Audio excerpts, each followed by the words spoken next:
शुद्धं पडमिय जिणेन्दवर्णेमि चन्दमकलङ्कं गुडरयणभूषडुदयं जीवस्य परुवणं वोच्यम्। गोमट्टसार जीवकांड ग्रंथराज में पर्याप्तियों का वर्णन चल रहा था। पर्याप्ति अधिकार के माध्यम से 6 प्रकार की पर्याप्तियाँ होती हैं। इसका वर्णन आपको ऊपर की गाथाओं के माध्यम से कराया गया। पर्याप्तियों की तरह ही अपर्याप्त अवस्था भी होती है। गाथा में जो पहले पर्याप्त और अपर्याप्त 2 चीज़ें बताई थीं, उसमें पर्याप्त का पहले वर्णन था, तो पर्याप्त को पहले यहाँ पर स्पष्टीकरण कर दिया। फिर उसके बाद में अपर्याप्त का कथन आ रहा है, तो यहाँ पर अपर्याप्त की भी बात बताई जा रही है। कब तक यह जीव पर्याप्ति प्राप्त करने से पहले अपर्याप्तक दशा को प्राप्त किए रहता है, ये भी यहाँ पर बताया जा रहा है। एक बात जो आपको पहले भी बताई गई थी कि अपर्याप्त अवस्था 2 प्रकार की होती है। एक पर्याप्ति प्राप्त करने से पहले की अवस्था और एक पूर्ण रूप से अपर्याप्त अवस्था। जो पूर्ण रूप से अपर्याप्त अवस्था होती है वो अपर्याप्तक नाम कर्म के उदय से होती है और उसी को लब्धि अपर्याप्तक कहा जाता है।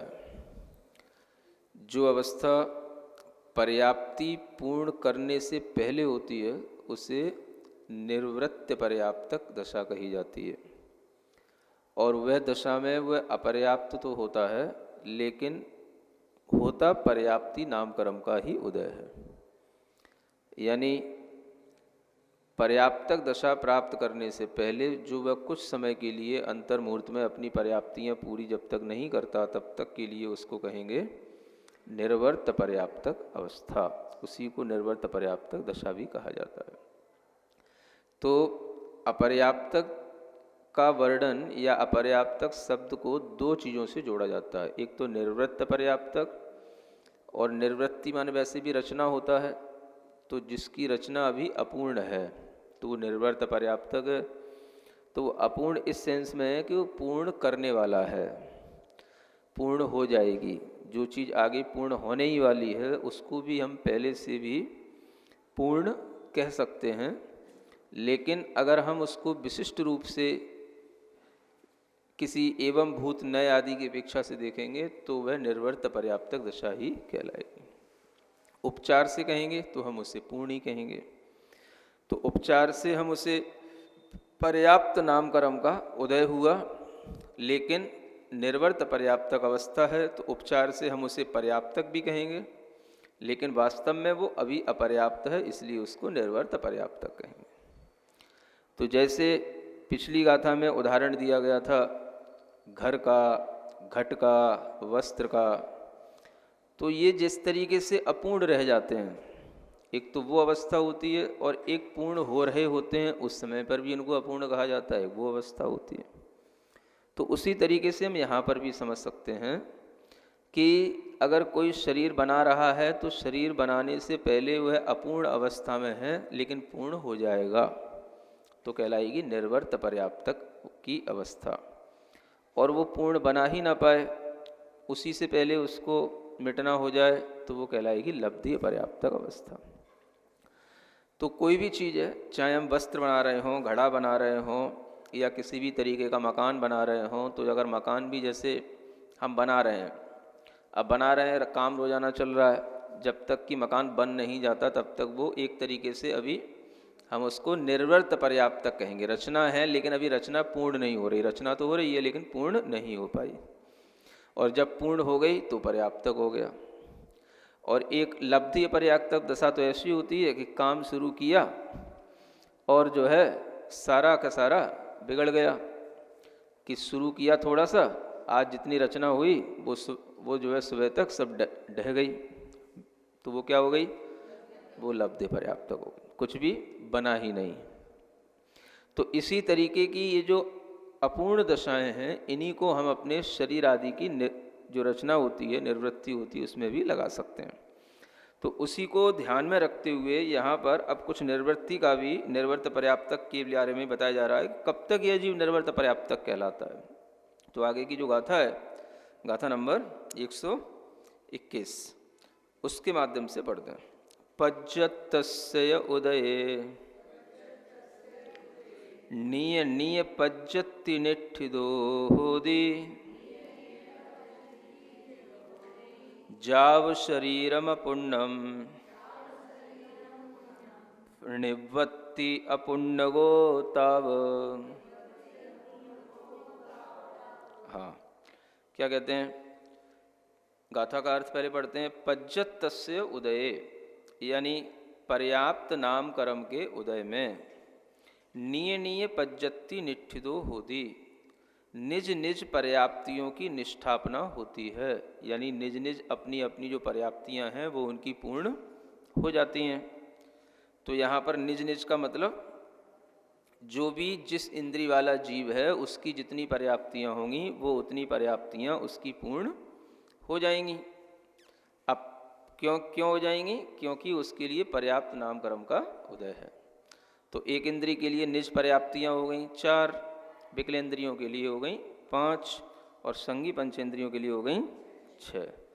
तो सब अपनी अपनी पर्याप्तियां लेकर के उसे पूर्ण करने की कोशिश करेंगे, पूर्ण हो जाएंगी, क्योंकि उनके पर्याप्त नाम कर्म का उदय चल रहा है। जाव शरीरम अपुण्यम, जब तक शरीर जो है अपूर्ण है, यानी जब तक शरीर पर्याप्ति पूर्ण नहीं होती है। शरीर से मतलब शरीर की रचना से नहीं है, शरीर से मतलब यहाँ शरीर पर्याप्ति से है। जब तक शरीर पर्याप्ति पूर्ण नहीं होती तब तक उसको निवृत्ति अपुण्यगो ताव, तब तक उसको क्या बोलते हैं? उसको निर्वृत्ति अपर्याप्तक कहते हैं। इससे यह स्पष्ट होता है कि जो 6 प्रकार की पर्याप्तियां बताई थीं, आहार पर्याप्ति, शरीर पर्याप्ति, इंद्रिय पर्याप्ति, श्वासोच्छ्वास पर्याप्ति, भाषा पर्याप्ति और मनः पर्याप्ति, इन पर्याप्तियों में जब तक शरीर पर्याप्ति पूर्ण नहीं होती तब तक तो हम उस जीव को निर्वर्त पर्याप्तक कहेंगे, और जब शरीर पर्याप्ति पूर्ण हो जाएगी तो उस जीव को हम पर्याप्तक कहेंगे। ये इस गाथा का भाव है। यानी कि निर्वर्त पर्याप्तक अवस्था तक ही वो अपर्याप्तक कहलाएगा, और जब उसकी निर्वर्त पर्याप्तक अवस्था पूर्ण हो गई तो फिर वो पर्याप्तक ही कहलाएगा। यानी कि निर्वर्ती रूप जो अपर्याप्ति की दशा है, निर्वर्त पर्याप्तक अवस्था है, वो कब तक मानी जाएगी? जन्म लेने के बाद, जब तक कि वो शरीर पर्याप्ति पूर्ण नहीं कर लेता। शरीर पर्याप्ति माने जो दूसरे नंबर की पर्याप्ति, शरीर की पर्याप्ति पूर्ण हो गई, बाद में भी सभी पर्याप्तियां पूर्ण होने में अंतर्मुहूर्त लगेगा, लेकिन उसे निर्वर्त पर्याप्तक नहीं कहेंगे, फिर तो पर्याप्त हो ही गया। जिसकी शरीर पर्याप्ति पूर्ण हो गई माने वो पर्याप्त हो ही गया। ये यहाँ पर ये भाव दिया गया। समझ में आ गया? क्या समझ में नहीं आया? जब तक आहार पर्याप्ति और शरीर पर्याप्ति पूर्ण नहीं हो जाती तब तक वह 2 अंतर्मुहूर्त के लिए तो निर्वर्त पर्याप्तक कहलाएगा, और जब उसकी शरीर पर्याप्ति पूर्ण हो गई तो उसके बाद में उसकी जो आगे की पर्याप्तियां हैं वो अपने आप पूर्ण होती चली जाएंगी। यद्यपि वो अभी पूर्ण होने में अंतर मुहूर्त समय लगेगा, लेकिन उसे निर्वर्त पर्याप्तक नहीं कहा जाएगा, उसकी पर्याप्ति पूर्ण हो गई, ऐसा कहने है ना।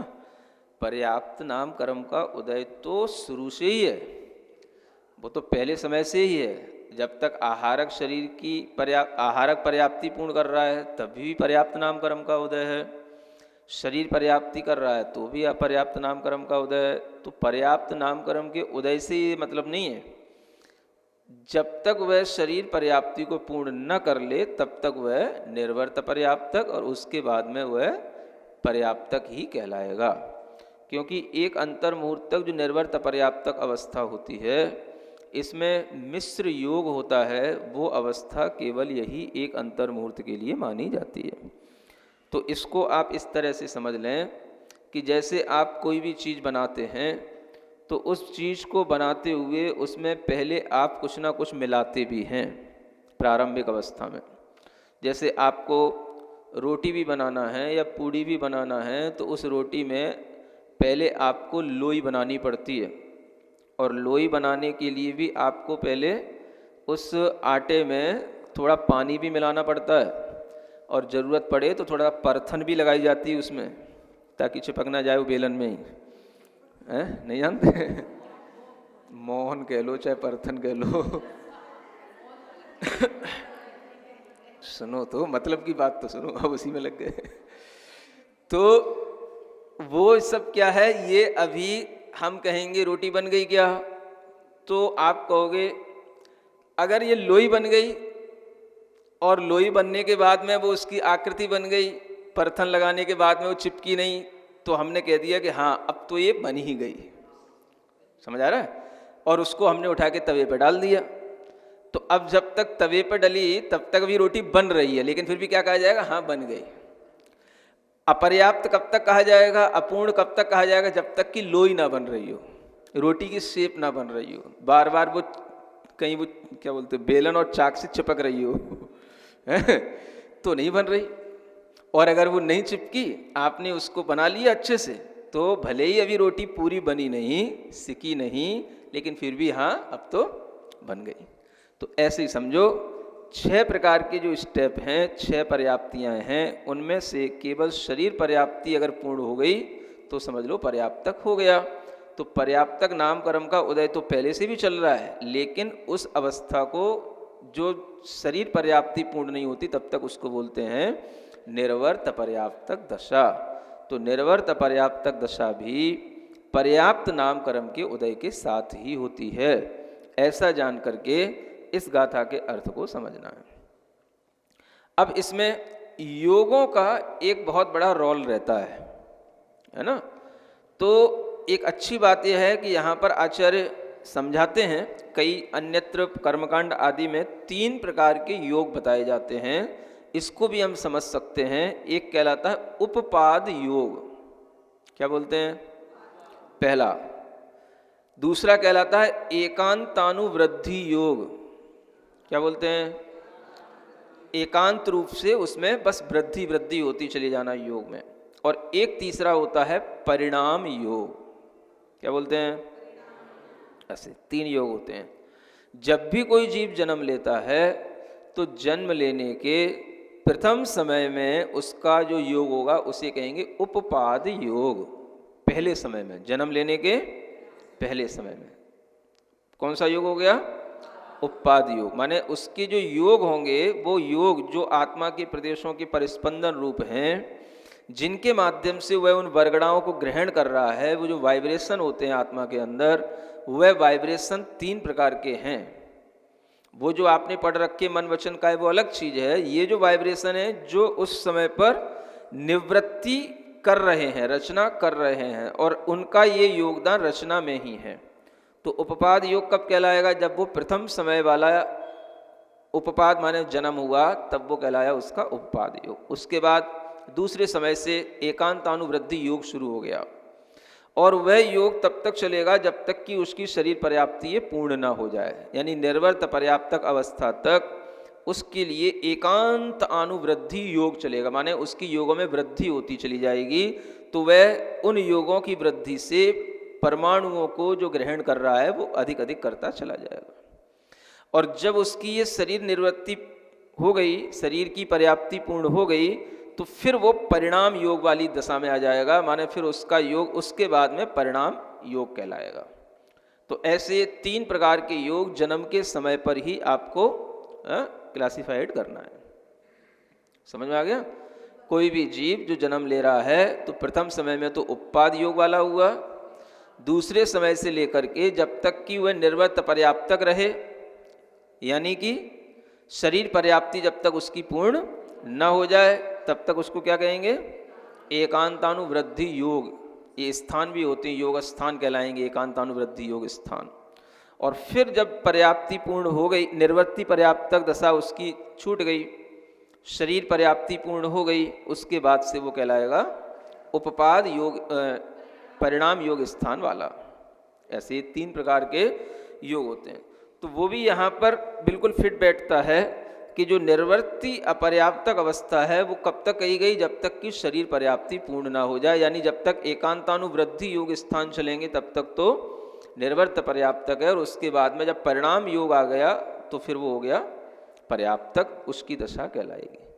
तो ऐसे करके भी हम इस निर्वर्त पर्याप्तक अवस्था को सही ढंग से समझ सकते हैं। तो यह एक विशिष्ट बात है जो इस ग्रंथ में लिखी हुई है कि शरीर पर्याप्ति पूर्ण होने से पहले तो निर्वर्त पर्याप्तक है। कहीं कहीं आचार्यों के ऐसे भी अभिप्राय मिलते हैं कि जब सभी पर्याप्तियां पूर्ण हो जाएंगी तभी हम उसको पर्याप्त कहेंगे, उससे पहले हम उसको निर्वर्त पर्याप्तक कहेंगे, ऐसा भी कुछ आचार्यों का कहना है। लेकिन जो परंपरा से मान्य परंपरा है उसमें यही है, और यही परंपरा के अनुसार आपको एक विशेष रूप से ध्यान भी देना है। तो इस तरह से ये हो गया निर्वर्त पर्याप्तक अवस्था का वर्णन। तो ये भी पर्याप्त की दशा में ही होने वाली निर्वर्त अपर्याप्तक अवस्था है, इसका वर्णन पूर्ण हो गया। अब जो है लब्धि अपर्याप्तक का वर्णन यहाँ से आगे की गाथा से प्रारंभ होता है। लब्धि पर्याप्तक यानी जो कंप्लीट रूप से अपर्याप्तक ही रहेगा, है ना, इसको यूँ कहें कि उसकी दशा हमेशा इनकम्प्लीट ही रहेगी। ये तो जो है एक तरीके से पार्शियल कंप्लीट हो गया, वो जो है परफेक्ट इनकम्प्लीट है, और पर्याप्त माने परफेक्ट कंप्लीट है ऐसे जो है समझ सकते हैं। तो इस तरह से अब जो लब्धि पर्याप्तक होता है उसके बारे में आचार्य आगे कहते हैं, गाथा नंबर 123। तिन्निसया छत्तीसा छावट्ठी सहस्रगाणि मरणानि अंतो मुहूर्त काले तावदिया चैव खोद्भवा। ये लब्धि पर्याप्तक दशा के लिए आई हुई गाथा, जिसमें बताया जा रहा है तिन्निसया छत्तीसा 336 छावट्टी सागराणी मरणाणी सहस्रगाणी यानी 66,336 66336 66,336 इतने मरणाणी, इतने मरण हो जाते हैं।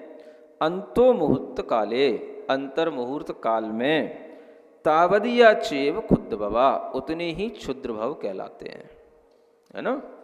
अब ये क्या बताया जा रहा है कि जो लब्धि अपर्याप्तक जीव होते हैं वो अगर निरंतर जन्म मरण करते हैं तो वो कितने जन्म निरंतर ले सकते हैं और कितने मरण निरंतर कर सकते हैं कंटिन्यूटी में। तो वो कितने हो सकते हैं, अधिक से अधिक 66,336। यहाँ पर केवल मरण लिखा हुआ है, तो अगर मरण होंगे तो जन्म भी होगा, तो उतने ही जन्म हो गए और उतने ही मरण हो गए। और जो एक जन्म मरण का जो भव है उसी को एक संज्ञा दी जाती है, नाम दिया जाता है, जिसे कहा गया यहाँ क्षुद्र भव। क्या कहते हैं? क्षुद्र भव। क्षुद्र माने होता है छोटा, अत्यंत छोटा, जिससे कुछ मिनिमम और कुछ पॉसिबल ना हो, उसको बोलते हैं क्षुद्र, छोटा। तो क्षुद्र भव का मतलब हो गया कि सबसे छोटा भव, भव माने संसार, सबसे छोटा संसार, सबसे छोटा जीवन। तो सबसे छोटा जीवन, सबसे छोटा संसार कब शुरू होगा? जब उसकी आयु भी सबसे छोटी होगी। तो इसी से ये स्पष्ट हो जाता है कि सबसे छोटी आयु वाला जो जीव है उसकी उस आयु के कारण से उसका जो भव है उसको हम क्षुद्र भव कहेंगे, और जो इस क्षुद्र भव वाले जीव की आयु होगी वो सबसे छोटी आयु मानी जाएगी।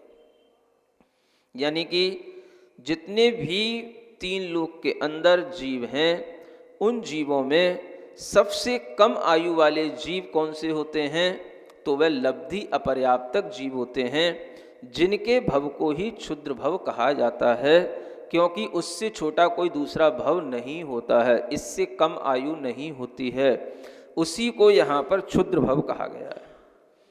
अब ये जो क्षुद्र भव है जिसको आपने सुन रखा है एक श्वास के 18वां भाग, तो वही जो एक श्वास का 18वां भाग है वो केवल आपने जो केवल निगोद के लिए सुन रखा है वह यहाँ पर एक इंद्री से लेकर के पंचेंद्री तक के सब जीवों में यहाँ बताया जा रहा है। नई छैडाला में भी यही विषय हूबहू ज्यों का त्यों दिया गया है, ताकि आप लोग सामान्य रूप से भी इन चीज़ों को समझने के लिए अपने को लालायित कर सकें और इसको समझ सकें, है ना। क्षुद्र भवों का वर्णन अच्छे ढंग से नई छैडाला में किया गया। तो ये क्षुद्र भव क्या का मतलब हो गया कि शॉर्टेस्ट जो एज टाइम है वो सबसे छोटा जो है वो सब उसी का नाम है क्षुद्र भव। तो ये जो क्षुद्र भव है ये कितने के बराबर होता है, तो श्वास का 18वां भाग। अब पहले भी आपको कभी बताया होगा, फिर भी जानने योग्य है कि श्वास का 18वां भाग कहते हुए आप कभी भी श्वास का 18वां भाग मत करना। जो आप श्वास ले रहे हो, सुन रहे हो, ये तो बहुत बड़ी हो जाती है आपकी श्वास। श्वास ली है ना, या छोड़ी तो एक श्वास उसका 18 पोर्शन करोगे, वो नहीं है, वो तो बहुत बड़ा हो गया। यहाँ ले जाती है स्वस्थ मनुष्य की नाड़ी। किसकी? रोगी की नहीं, स्वस्थ मनुष्य की नाड़ी। जो प्रसन्न रहता हो, स्वस्थ हो, उसकी जो पल्स होंगी, समझ आ रहा है, उसकी पल्स में जो टाइम लगता है उस टाइम से यहां पर कैलकुलेशन करना है। हाँ, तो हाँ, ये जो पल्स निकलता है, पल्स टाइम, ये जो स्टैंडर्ड निकल के आता है, इसमें होता है कि 1 मिनट में 80 नाड़ी और 60 सेकंड हो जाते हैं। 1 मिनट में कितनी? हाँ, तो इस सूत्र के अनुसार या इस चीज को ध्यान में रखते हुए जब हम ये निकालें कि एक नाड़ी में कितने सेकंड लगेंगे, तो एक नाड़ी में सेकंड निकालने के लिए 60 डिवाइडेड बाई 80, समझ आ रहा है, यानी 60/80 आप करोगे तो ये सेकंड आ गए। मतलब कितना आ गया? 3/4 सेकंड आ गया, 3/4 सेकंड हो गए। समझ आ गया? ये सेकंड जो आ गए वो किसके आ गए? एक नाड़ी में 3/4 सेकंड लगे एक पल्स में। सुन रहे हैं? जो आपकी ये पल्स चलती है, ये वाली पल्स मानी जाएगी, ये जो पहले आयुर्वेद के क्या बोलते वैद्य देखते थे। समझ आ रहा है? तो ये जो धक धक होती है ना, ये धन धन धन धन, ये इसको पल्स बोलते हैं। इसमें एक से दूसरी में जाने में जो टाइम लग जाता है ये होता है 3/4 सेकंड। एक नाड़ी का टाइम कितना निकल के आता है? 3/4 सेकंड। इसका आपको करना है 18वां भाग। समझ आ रहा है? माने 3/4 इंटू 1/18। तो 3 से 18 गए, 3 18 और 6 चौको 24 नीचे गुणित हो जाएंगे तो बनेगा 1/24, यानी 1 सेकंड का 24वां भाग निकल के आएगा, जो श्वास का 18वां भाग होता है। समझ आ रहा है? क्या सुने? घड़ी देखना कभी, 1 सेकंड 2 ऐसी जो घड़ी चलती है ना, सेकंड की निडल चलती है, तो 1 सेकंड होने का मतलब क्या हो गया? 1 सेकंड होने का मतलब हो गया कि वो 1 सेकंड में अगर उसका 24वां पोर्शन में जितना टाइम लगा, उसके 24 हिस्से में से एक हिस्से में जो टाइम लगा, उतने में उस लब्धि अपर्याप्तक जीव ने जन्म भी ले लिया, आयु भी बांध ली और मरण भी कर लिया और दूसरा जन्म भी हो गया। इतना उसका जीवन है। समझे? इससे समझ में आता है जीव क्या क्या कर रहे हैं और तुम्हें क्या मिला है। सिर पकड़ के बैठ जाते हो छोटी सी बात पर, जब सिर ही नहीं होगा तो क्या पकड़ोगे अब? छोटी छोटी बातों पर रोने वाले हो, टेंशन लेने वालों, छोटी छोटी बातों पर अपने जीवन को धिक्कारने वालों, क्या कर रहे हो तुम लोग? समझ में नहीं आता। तुम लोगों को सोचना चाहिए तुम्हें क्या मिला है, और ये जो मिला है अगर इसके लिए तुम्हें कुछ ज्ञान नहीं आया, इसकी कोई कीमत नहीं हुई, तो ये स्थितियां बनने में भी देर नहीं लगती। क्योंकि टेंशन माने संक्लेश, टेंशन माने, और संक्लेश से ही इस तरीके की आयु का बंध होता है, जो फिर वह जीव भी एक इंद्री बन जाता है, लब्धि पर्याप्त तक भी हो सकता है। समझ आ रहा है? हाँ, फिर कोई नहीं आपको वहाँ संभालने वाला होगा, बोलने वाला होगा, सुधारने वाला होगा, संबोधने वाला होगा। हाँ, तो ये समझें कि 1 सेकंड के 24वें हिस्से में वह जीव जो मरण कर रहा है, इसी का नाम है क्षुद्र भव, है ना। माने 1 सेकंड की सुई 1 से दूसरे सेकंड पर आ गई तो उतने में जो है अगर हमने उसके 24 हिस्से किए तो वो 24 बार ही उसका जन्म मरण हो गया। क्या समझे? 1 सेकंड के अगर हमने 24 हिस्से किए तो वो 24 बार वो जन्म मरण कर लिया वो 1 सेकंड में, ये तो मतलब हो गया। तो इतना उसके लिए मतलब इतना ये टाइम लग रहा है उसमें, और इसको भी एक अंतर्मूर्ति कहा जा रहा है। इसको भी क्या कह रहे हैं? ये भी एक अंतर्मूर्त है। श्वास का जो 18वां भाग है ये भी एक अंतर्मूर्त है। अब आप सुन लो कि अंतर्मूर्त क्या होता है और कितना बड़ा होता है ना। तो ये अंतर्मुहूर्त से समझ में आएगा आपको कि क्षुद्र भव का जो समय है ये सबसे, ये अंतर्मुहूर्त है। अब इससे भी बड़ा जो समय होता है वो थोड़ा सा पर्याप्तकों का, निर्वर्त पर्याप्तकों का थोड़ा बड़ा हो जाएगा, लेकिन वो ऐसा नहीं है कोई 48 मिनट लग रहे हों उसमें, कुछ सेकंड और ज़्यादा, कुछ सेकंड और ज़्यादा। जो आपको पहले उदाहरण देकर के बताया था मिनटों का, वो तो केवल एक मोटे रूप में आपको ज्ञान कराने के लिए था, लेकिन काम तो सब सेकंडों के फ्रैक्शन में ही होता है। तो ये जो हमें यहाँ बताया जा रहा है कि जितने अंतर मुहूर्त में क्षुद्र भव होते हैं उतने ही उनके जन्म मरण हो जाते हैं। ये यहाँ पर जो टोटल है, ये टोटल तो एक इंद्री से लेकर के पंचेंद्री तक के सभी क्षुद्र भवों का समप है, टोटल है ये। हाँ, क्या इतना 66,336। यानी कि कोई जीव अगर एक इंद्री में अपने क्षुद्र भव पूरे करे, फिर 2 इंद्री में करे, फिर 3 इंद्री में करे, फिर 4 इंद्री में करे, 5 इंद्री में करे, सारे क्षुद्र भव उसने पूरे कर लिए, तो अब उसकी कंटिन्यूटी कुछ ब्रेक होगी। तो वह जो क्षुद्र भवों की संख्या होगी वो कहलाएगी 66,336, और उसको भी पूरा करने उसे टाइम कहलाएगा अंतर्मुहूर्त। लेकिन वह सब अंतर्मुहूर्त जो है मिलाकर के भी ये बहुत कम शॉर्टेस्ट टाइम होता है जो हम एक क्षुद्र भव के टाइम से इसको कैलकुलेट कर सकते हैं। जब एक क्षुद्र भव में 1/24 सेकंड हो रहे हैं तो उसमें 66,336 को आप मल्टीप्लाई कर दो तो उसमें जितना सेकंड निकल करके आए वो आपके लिए इसका टाइम हो जाएगा। अंतर्मुहूर्त समझ लेना उसको, ये टोटल अंतर्मुहूर्त हो गया। कुछ कॉपी कर लो, है ना बता देना हमें, ठीक है ना। अब इसमें आगे क्या बताया जा रहा है कि किस इंद्रिय वाले जीव के कितने क्षुद्र भव होते हैं, इसका ज्ञान देने के लिए आगे की गाथा आ रही है 124, है ना। सीधी सठी तालम वियले 24 होंति पंचखे छावठिम च सहसा। क्यों पढ़ने में नहीं आ रहा? हंसी आ रही। स्वयं च 32 में अखे। हाँ, ये प्राकृत भाषा है। चलो कोई बात नहीं, आपको हंसी भी आ जाती तो अच्छी बात है, कम से कम प्राकृत भाषा आपको प्रसन्न तो कर देती है। हंसने के कारण क्या था? सीधी सट्ठी इसलिए लिखा सीधी सट्ठी सीधी सठी आ गई। सीधी का मतलब होता है शीती माने 80, है ना। सट्ठी माने सठियाना बोलते हैं, जब 60 के हो जाते हो सट्ठी कहलाता है। समझ आ रहा है? 60 को बोलते हैं सट्ठी, षष्ठी। षष्ठी संस्कृत में बोलते हैं, प्राकृत में षष्ठी हो गई। सट्ठी को ही अपन बोलते सठियारा है ना। ऐसा 80, 60 और 40 तीन में क्षुद्रक भव जिनदीश, ये जो नई छड़ाला की लाइन है उसी का ये इसी गाथा का ही वो भाव है।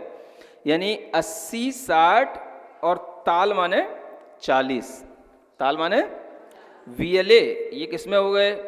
ये विकलेंद्री के क्षुद्र भवों की संख्या है। विकलेंद्री में क्या क्या आ गया? 2 इंद्रिय, 3 इंद्रिय, 4 इंद्रिय। तो इसको आप क्रम से लगा सकते हैं। 2 इंद्रिय में क्षुद्र भवों की संख्या है 80, 3 इंद्रिय में 60 और 4 इंद्रिय में 40। इसका मतलब क्या हुआ, अगर कोई जीव 2 इंद्रिय में लगातार लब्धि अपर्याप्तक होकर के जन्म मरण करेगा तो वह कितनी बार करेगा, लगातार 80 बार। 3 इंद्रिय में लगातार करेगा तो 60 बार, और 4 इंद्रिय में कर लेगा तो 40 बार। होंती पच्चखे छावठिम च सहस्सा, है ना, कितने, अच्छा 24 और लिखे हुए हैं। ये पंचेंद्रिय में कितने हो जाते हैं, 24। तो पंचेंद्रिय में 24 ही क्षुद्र भव होते हैं लगातार। तो 24 भी 8-8 के 3 भव बनते हैं। यानी कि मनुष्य अगर लब्धि अपर्याप्तक होगा तो वो लगातार 8 बार लब्धि अपर्याप्तक के भव लेगा, उसके बाद उसकी कंटिन्यूटी ब्रेक होगी। यानी वो मनुष्य से कुछ भी और तिर्यंच में भले ही ले ले, 2 इंद्रिय में ले ले, लेकिन मनुष्य में अगर लगातार लेगा तो वो 8 बार से ज़्यादा क्षुद्र भव उसके नहीं होंगे। 8 बार से ज़्यादा लगातार जन्म मरण उसके नहीं होंगे। लब्धि पर्याप्तक अवस्था जन्म मरण के साथ 8 बारी उसकी रहेगी। तो ये मनुष्य की अपेक्षा से हो गया। और त्रियंचों में 2 प्रकार के त्रियंच होते हैं, एक संगी और एक असंगी। तो असंगी पंचेंद्रिय त्रियंच के भी 8 भव लगाना और संगी पंचेंद्रिय त्रियंच के भी 8 भव लगाना। तो ऐसे 8 तियो 24 भव पंचेंद्रिय जीवों के हो जाते हैं। ये अपर्याप्तक के, पंचेंद्रिय के लब्धि अपर्याप्तक के इन भवों की संख्या हो गई। ठीक है। फिर एयखे माने एक इंद्रिय में, ये लिखी हुई लाइन 66,000 स्वयं च 32 माने 32, 66,132 स्वयं च 32, सय माने शतम 132, यानी क्या हो गया 66,132। ठीक है ना। ये कितने के हो गए, नहीं कुछ गड़बड़ है, हाँ ठीक है, एक सब मिलाकर के टोटल हो गए ये 66,132। ये सब एक इंद्रिय का मतलब ये हो गया कि उसमें जितने भी एक इंद्रिय हैं सबके हो गए। अब इसमें ऐसे बनता है ये कि एक इंद्रियों में पृथ्वी का एक भी हैं, जल का एक भी हैं, अग्नि का एक भी हैं, वायु का एक भी हैं, 4 तो ये हो गए। और फिर वनस्पति में हम साधारण वनस्पति लेंगे तो साधारण वनस्पति के ये 5 भेद हो गए। एक इंद्रिय के पृथ्वी से लेकर के साधारण वनस्पति तक के 5 भेद हो गए। इनको हम सूक्ष्म और बादर 2 रूपों में देखेंगे तो 2 प्रकार के जीवों के साथ इसको गुणा करेंगे तो 5 दूनी 10 भेदे हो जाएंगे। और एक जो है प्रत्येक वनस्पति जो रह गई वो एक उसका भेद एक लेंगे क्योंकि बादर ही होती है। तो ऐसे 11 भेद बन गए। और इन सबके भी अगर एक एक कायिक में यानी पृथ्वी कायिक में अगर जन्म लेने वाले क्षुद्र भव लगातार करने वाले होंगे तो वो कहलाते 6,012। उनकी संख्या कितनी, हाँ, तो 11 को आप 6,012 से मल्टीप्लाई कर दोगे तो 66,132 ही आ जाएगा, है ना। तो 6,012 क्षुद्र भव किसके हैं, एक इंद्रिय के नहीं, 6,012 तो केवल एक जीव के हुए, एक कायिक जीव के हुए। जैसे हमने कहा सूक्ष्म पृथ्वी कायिक जीव के क्षुद्र भवों की संख्या कितनी, 6,012। ऐसे ही बादर पृथ्वी कायिक जीवों के क्षुद्र भवों की संख्या 6,012। सूक्ष्म जल कायिक जीवों के क्षुद्र भवों की संख्या, है ना, सूक्ष्म बादर जल कायिक जीवों के क्षुद्र भवों की संख्या ऐसे। फिर ऐसे ही सूक्ष्म अग्नि कायिक के क्षुद्र भवों की संख्या, माने अग्नि कायिक के सूक्ष्म शरीर वालों सूक्ष्म जीव में ही उसकी पर्याप्त उत्पत्ति होने का नाम ये 6,012। इतनी बार वो लगातार क्षुद्र भव ले लेगा। और इसी तरीके से बादर अग्नि कायिक जीवों के क्षुद्र भवों की संख्या 6,012। ठीक है ना। फिर सूक्ष्म वायु कायिक जीवों के क्षुद्र भवों की संख्या और बादर वायु कायिक जीव के क्षुद्र भवों की संख्या। ऐसे ही सूक्ष्म साधारण वनस्पति कायिक जीवों के और सूक्ष्म और बादर साधारण वनस्पति कायिक जीवों के क्षुद्र भवों की संख्या वो भी 6,012। और इसी तरीके से बादर प्रत्येक वनस्पति कायिक जीवों की क्षुद्र भवों की संख्या ये 11 भंग हो गए। ये सब 6,012 हैं। इन 11 को 6,012 से जब आप पूरा टोटल करोगे कितना आ जाएगा, वो ये एक इंद्रिय के ये 66,132 भव ऐसे बन जाते हैं।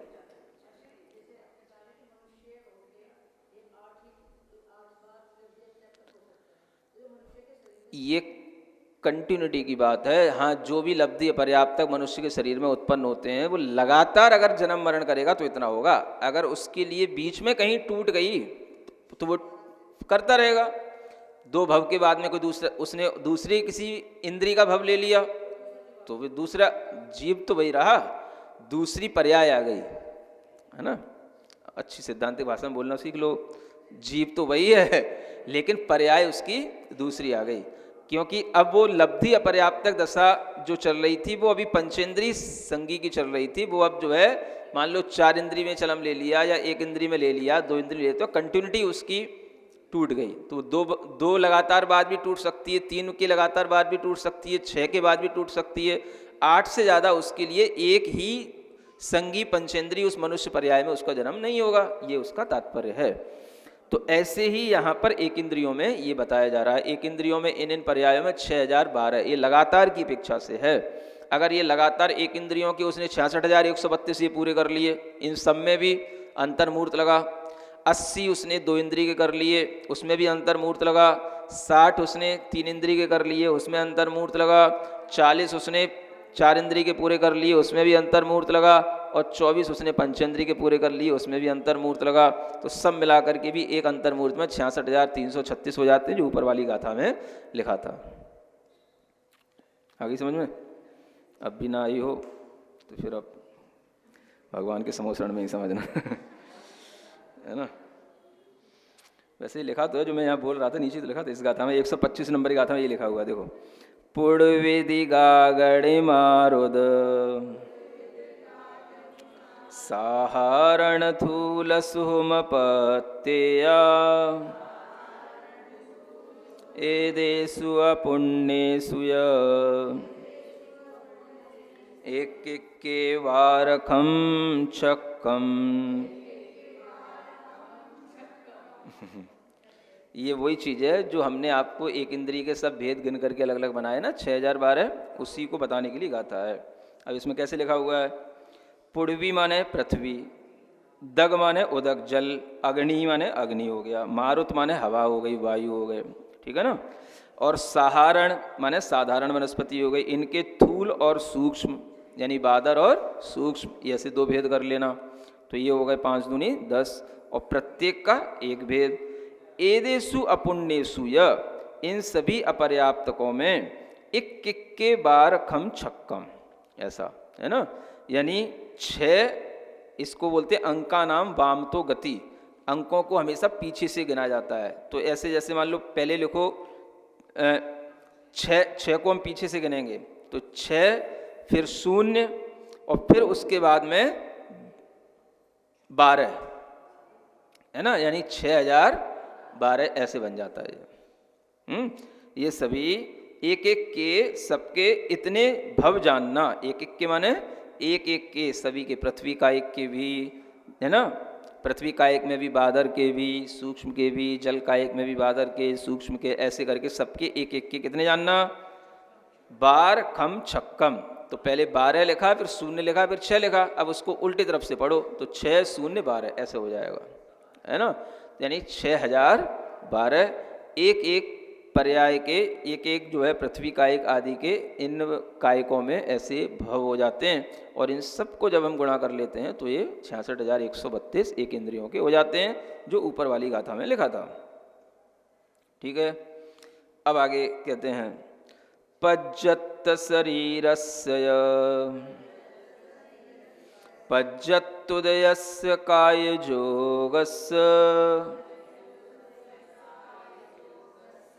जोगिस्य अपुण्यतम अपुण्य जोगोत्तिणे दिठम। अब यहाँ क्या कहते हैं? पर्याप्त जिनका शरीर है, पज्जत शरीरस्य, पर्याप्त शरीर वाले हैं, पज्जत उदयस्य काय योगस्य, और जिनके पर्याप्त ही काय योग का उदय है, यानी पर्याप्ति नाम कर्म का ही उदय है, काय योग का भी पर्याप्त है। लेकिन जोगिस्य अपुण्यतम, योगों की अपूर्णता होने के कारण से अपुण्य जोगोत्ति निदिठम, उन्हें अपूर्ण योग वाला कहा जाता है। किनको? ये बताया जा रहा है केवली भगवान के लिए। जो केवली भगवान की समुद्घात की अवस्था होती है तो उस समुद्घात की अवस्था में भी अपर्याप्त अवस्था बनती है। अब यहाँ ये बताने का प्रक्रम शुरू हुआ है कि ऐसी अपर्याप्त अवस्था जो आपने सुन ली है वो 3 प्रकार की सुन ली। एक तो अपर्याप्त निर्वर्ती रूप अपर्याप्त, एक अपर्याप्त लब्धि अपर्याप्त और एक तीसरा भेद है पर्याप्त। ऐसी आपने पर्याप्त अपर्याप्त के विषय में 3 भेद सुन लिए। अब उसमें अपर्याप्त अवस्था जो 2 प्रकार की है उनमें से भी लब्धि पर्याप्त तक की तो बिल्कुल अलग ही हो गई, लेकिन जो निर्वर्ती पर्याप्त तक अवस्था है वो कहाँ कहाँ और भी हो सकती है, या उस अपर्याप्त अवस्था को हम किस रूप में और जगहों पर भी देख सकते हैं। तो वो यहाँ बताया जा रहा है कि जैसे अपर्याप्त अवस्था है तो ये जो अपर्याप्त अवस्था किस कारण से बनती है, तो अपर्याप्त अवस्था का कारण है योगों की पूर्णता नहीं होना, है ना। पूर्ण योग कहलाता है, जैसे औदारिक काय योग है तो ये पूर्ण कहलाएगा, वैक्रियक काय योग है तो पूर्ण कहलाएगा, आहारक काय योग है तो कहलाएगा पूर्ण। अब अपूर्ण कब कहलाएगा, जब इसकी मिश्र दशा होगी तो कहलाएगा अपूर्ण। यानी औदारिक मिश्र योग होगा तो अपूर्ण कहलाया, वैक्रियक मिश्र काय योग हुआ तो अपूर्ण कहलाया, और आहारक मिश्र काय योग हुआ तो भी अपूर्ण कहलाया, और एक जो बचा रह गया कार्मण काय योग वो भी हुआ तो भी वो अपूर्ण योग कहलाएगा।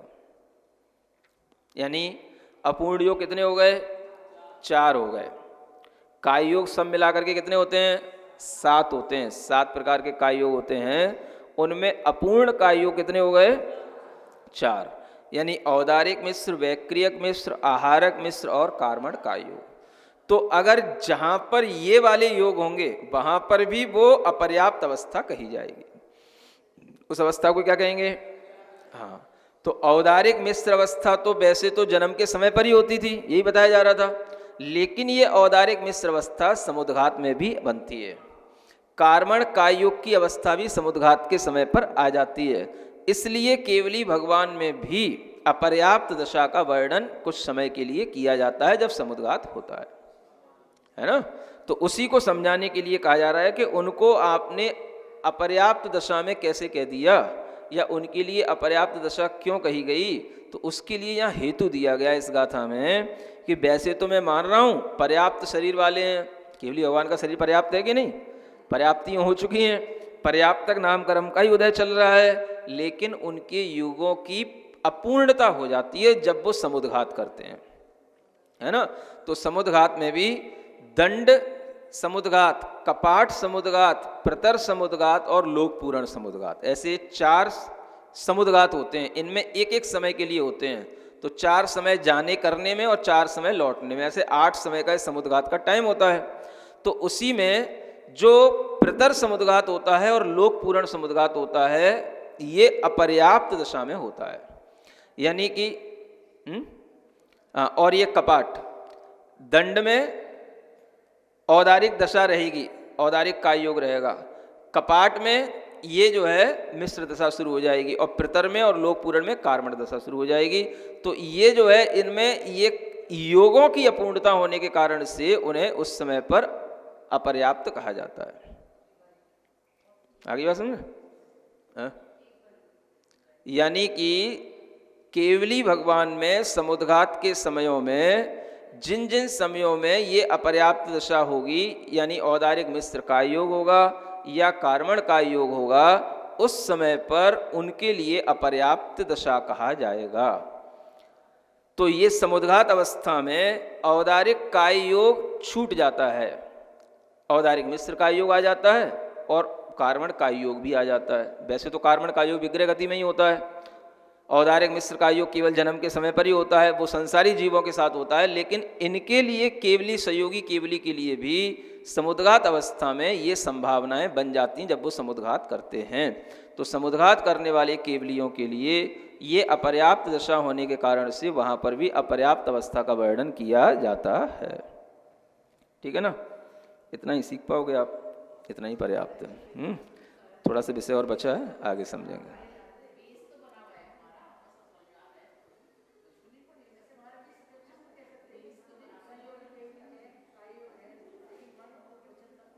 क्या है प्रश्न उत्तर? करो करो।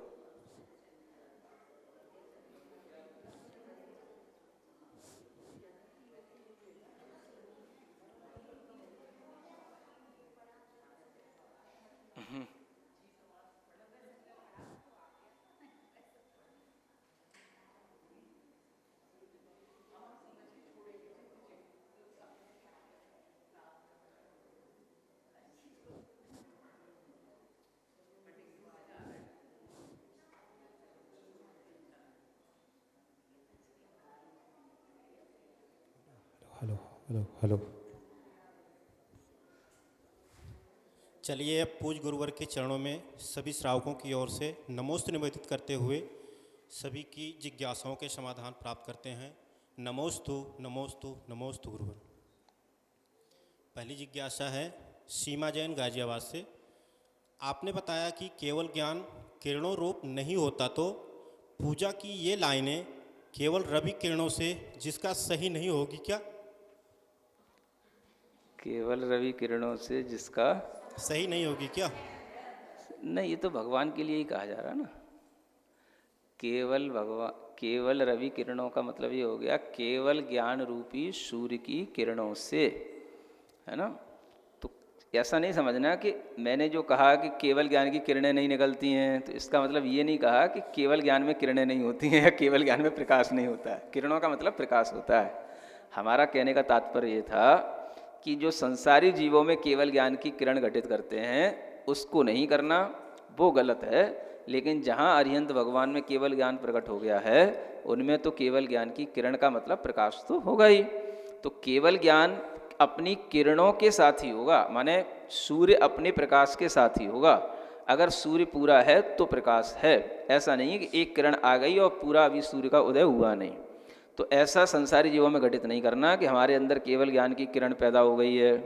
तो केवल ज्ञान की किरण संसारी जीवों में कैसे हो सकती है जब तक केवल ज्ञान की प्राप्ति ना हो जाए। तो उसके लिए कहा था। आपने क्या से क्या समझ लिया, है ना। कोई बात नहीं, चलो कम से कम सुनते तो हैं श्रावक लोग। अविरल जैन मुजफ्फरनगर से।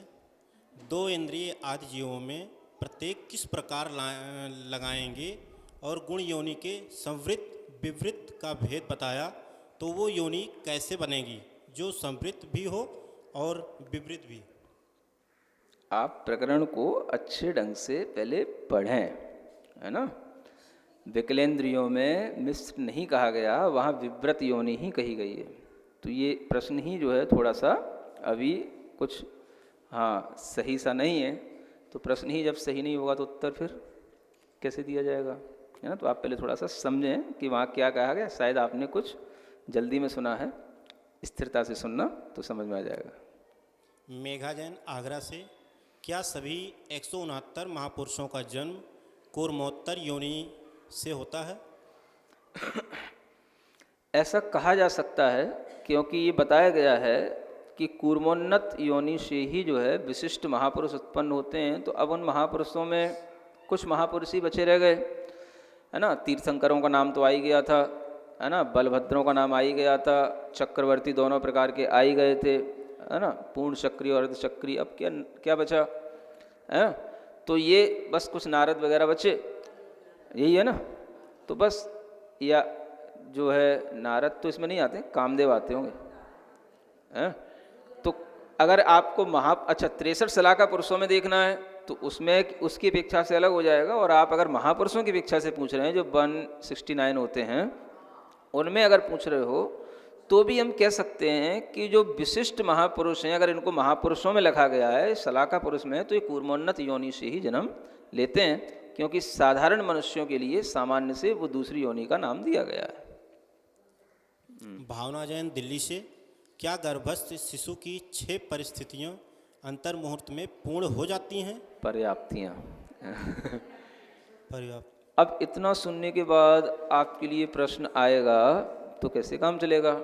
कोई बात नहीं, ये जो प्रकरण आपने अभी जो छेड़ा है, इसको आप ये जो पर्याप्तियों का जो अधिकार है इसके माध्यम से आप पूरा पढ़ें तो आपको ये बता दिया जाएगा कि उसमें गर्भस्थ शिशुओं के लिए भी सब प्रकार की पर्याप्तियाँ पूर्ण हो चुकी होती हैं। वीके जैन नोएडा से। नमोस्तु महाराज जी। गाथा 97 में जघन अवगाहना बादर अपर्याप्त में पृथ्वी कायिक से निगोदिया की अधिक कैसे। निगोदिया तो बहुत छोटे होते हैं। देखो भाई, सिद्धांत में अब आपको क्यों नहीं लगाना है ना, क्योंकि ये अपने ज्ञान का विषय नहीं है। और दूसरी बात यह है कि कोई भी जीव की अवगाहना इस बात पर छोटी या बड़ी नहीं होती है कि हमने उसको पृथ्वी का एक मान लिया, कि हमने उसको वायु का एक मान लिया, कि निगोद मान लिया, ऐसा नहीं है। अवगाहना आपस में बादर की भी छोटी हो सकती है, सूक्ष्म की बड़ी हो सकती है, किन्हीं आगे की इंद्रियों की अवगाहना वाला जीव छोटी अवगाहना वाला हो सकता है, पिछली इंद्री वाला बड़ी अवगाहना वाला हो सकता है। इसी को समझाने के लिए तो वहाँ पर ये 64 अल्प बहुत बता करके यंत्र बताया गया था, तो उसको हमें उसी रूप में स्वीकार करना है। अब उसमें क्यों का जवाब किसी के पास नहीं है। जितेंद्र कुमार जैन, कृष्णानगर से। गुरुवर, मेरी जिज्ञासा है कि मनुष्यों की 14 लाख योनियां किस प्रकार घटित होंगी, क्योंकि आकार योनि 2 प्रकार की, कुर्मोन्नत एवं वंशपत्र तथा गुण योनि सचित्ताचित संवृत विभिन्न शीत उष्ण शीतोष्ण, इसलिए प्रकार गर्भस्थ मनुष्य की 6 या 10 प्रकार की और सम्मूर्छन। अभी आपने जो प्रश्न किया है उसका समाधान जब ये कुल कोटियों का वर्णन किया गया है तब आपके लिए दिया गया है ना। तो थोड़ा थोड़ा सा और सुनते रहें, आगे ये वर्णन आने वाला है कुल कोटि का वर्णन, तो उसमें आपके लिए इसका समाधान मिल जाएगा। सीमा जैन, गाजियाबाद से। आपने बताया कि केवल ज्ञान किरणों रूप नहीं होता। ये हो गया जी।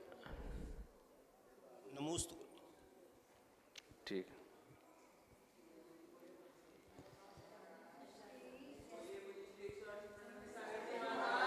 आइए चलते हैं, जिनवाणी स्तुति करते हैं। श्री जिनवाणी जग कल्याणी, जग जड़ मदतम मोहरी, जड़मण हारी गण हर हारी, जम जरा भव रोग हरि, तिथिये राणम दिव्य जुड़म जो, पढ़ई सुणई मैये धारई, राणम सुख मरणतम धरिये, शाश्वत मुख पदम पावई, शाश्वत मुख पदम पाव। नौबा नो करो।